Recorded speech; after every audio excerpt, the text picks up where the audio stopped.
Of course, something new and fresh is always better, right?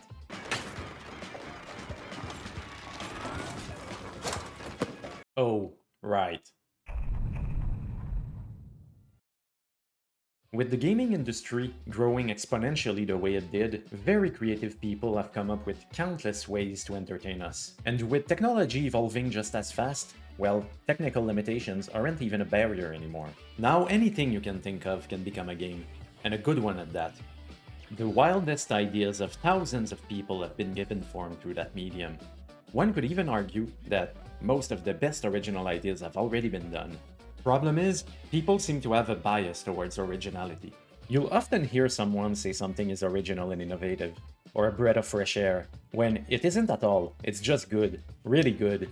But in the modern collective consciousness, it seems like innovative has become synonymous with good. 40 years ago, it was easy to be original because, well, any idea was original. Video games were in their infancy, so anything anyone could think of was new and fresh. A side-scrolling platformer? New and fresh. A top-down RPG? New and fresh. A two players fighting game? Super new and fresh.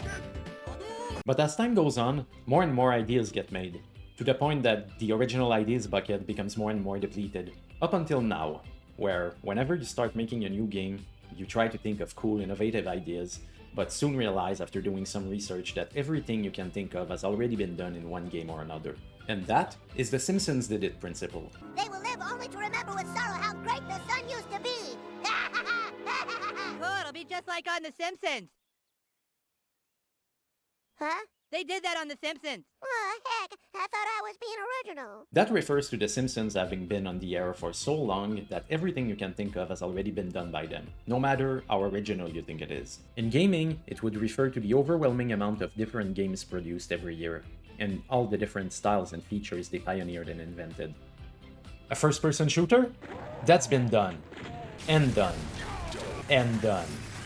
Playing music to solve puzzles? That's done. Shoot at walls to create interdimensional portals? That's done. Drawing on a screen to cast spells? Also done. Weird acid trip where you run around firing an AK-47 at an impressionist painting-looking world to build the environment as you go through it? You guessed it. Done. I've been playing a ludicrous amount of video games for the past 35 years. So I would be extremely surprised if anyone at this point could tell me a good original idea that I couldn't trace back to one game or another.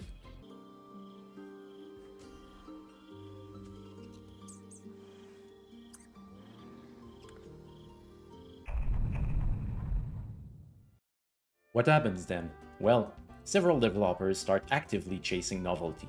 Instead of working on projects they were passionate about, they try to think of something original to build a game around, while dismissing ideas they would have preferred to work on. This can result in gimmick games that nobody wants or asked for. On some very rare occasion, that thing nobody asked for can end up being revolutionary. But more often than not, it turns into a waste of resources over gimmicks that are more annoying than fun or useful. Other times they will make a great game, but realize it's too similar to something else. So instead of just continuing to work on it to make it the best it can possibly be, they will spend resources on original features, which they will try to shoehorn in after the fact. That will hurt the game's pacing and make a chore out of that novel idea that didn't have enough thoughts put into it to be as good as the rest of the game. Basically, instead of focusing on what is fun and what works, they take resources away from what's already good to put it on unproven ideas that might very well misfire. Spirit Tracks. Blowing in the console. Final Fantasy VIII, the Junction system. Watch Dogs Legion, play as anyone. Pokémon, Dynamax. Assassin's Creed Revelation. Tower Defense. Fable 3. The fucking menus. Wii Music. The whole fucking game.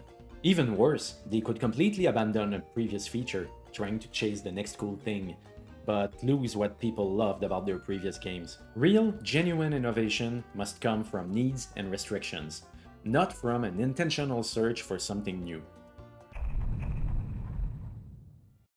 One of the biggest issues caused by that chase is the loss of iteration. You can't iterate on a concept if you scrap it to chase something else as soon as it's done. You might have made a great game, not perfect though. But by sticking with that core formula for a sequel, you can iterate on what was great to make it excellent. Things like the Trail series have done it, with each game feeling extremely similar to the previous one, to the point of even reusing maps from one game to the next. Pushing the story forward and polishing the gameplay more and more with each iteration. The latest ones even incorporated action combat, but without forgetting about what made it great in the first place. But other series will scrap everything and start from zero to build a new genre altogether. But then can bring their original core ideas to that next level, which means that we can never see what the ultimate version of a specific genre might be. This leads to even larger issues. Sometimes, full genres will disappear, and their fans will be left aside with nothing more being made in the style they loved. Lately, we've seen this happen with the Legend of Zelda franchise, with Breath of the Wild creating a wedge in its fanbase, between those who like the more linear storylines and dungeon-focused experiences, and those who get into the franchise with the new open world and freedom. Recent comments from the developers saying they don't understand the appeal of the older games compared to the freedom of the new ones even enlarge the rift between the fans. Traditional fans feel like they've been completely forgotten and dismissed.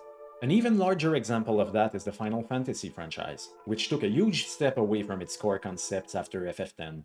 After FF10 and the FF movie, Square was in a bit of a pickle. They had to fuse with Enix to stay afloat, and then decided to push Final Fantasy in the MMO direction. When they realized FF11 became way more popular than the previous games, they decided to make FF12 into the same style, but as a single-player experience. And then, they realized the market wasn't the same.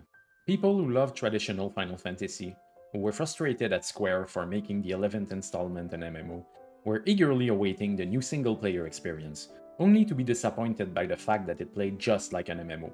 It didn't feel at all like the Final Fantasy they loved. Since then, Square has been experimenting over and over with different styles, ranging from MMO, to mobile games, to action game, to weird hybrids, but never went back to what built up their original fanbase who felt left behind and never got to experience the Final Fantasy of their dreams. And that leaves a vacant spot in the market that somehow needs to be filled. What can be done about that? Well, instead of trying at all costs to chase innovation, why not simply make the game of your dream and polish it as much as possible? As an example, let me take my favorite game of the year, Clair Obscur, Expedition 33. Warning, we will be talking about some very heavy spoilers. That game came out as if from nowhere, and took the internet by storm, being hailed by most for its deep narrative and return to source to traditional turn-based RPG. With a twist! The game is definitely a masterpiece, but some will argue it is far from being original. Each of its aspects can clearly be traced back to one older game or another. The battle command system? That's straight out of Persona 5. The QTEs for the attacks? Both from Lost Odyssey and Legend of Dragoon. The dodge and parry mechanics? That's from Sekiro. The grappling hook? Also from Sekiro. The world map to explore freely, with new vehicle upgrades which unlock more of it? Well, that's every Final Fantasy up to 9. The Picto and Lumina systems? That's extremely similar to the weapon skill learning system from Final Fantasy IX. And the story? Even that has very heavy parallels with Final Fantasy X. A group of misfits volunteer for a pilgrimage to stop an apocalyptic calamity, only to discover that everything they believe in is wrong. What they thought was bad is good, and vice versa. And then, we realize the world we thought was real and characters we loved are but a dream. A creation summoned by some creative mind trying to keep a glimpse of the past alive. Almost everything in that game is inspired by other games, but contrary to what some might claim, it's far from being a flaw. They took mechanics and concepts from games they genuinely loved and found a way to polish them and amalgam them in ways rarely seen before, without wasting time on superfluous gimmicks that would have slowed down the pacing and feel tacked on. They built their own lore and characters, made a coherent experience, and appealed to an audience who felt left behind. And by doing so, they made a masterpiece and managed to fill up a void left by a AAA studio who alienated their fan to chase the next big thing. Does that mean originality is wrong then? No, of course not. But it is in no way necessary to achieve greatness. You shouldn't chase originality, just like you shouldn't chase trends either. Oh, and I've got a video coming up about trend chasing, and that's gonna be a feisty one. You should make a game that resonates with you, which you're passionate about, and share that passion with your audience. And it doesn't matter if The Simpsons already did it. They've already done everything after all. So? Yeah, so? Dude, the Simpsons done everything already. Who cares? Yeah, they've been on the air for like 13 years. Of course they've done everything. So I shouldn't care if I come up with an idea and the Simpsons already did it. It doesn't matter. So that will be all for today. Thanks a lot for watching, and as always, see you next time.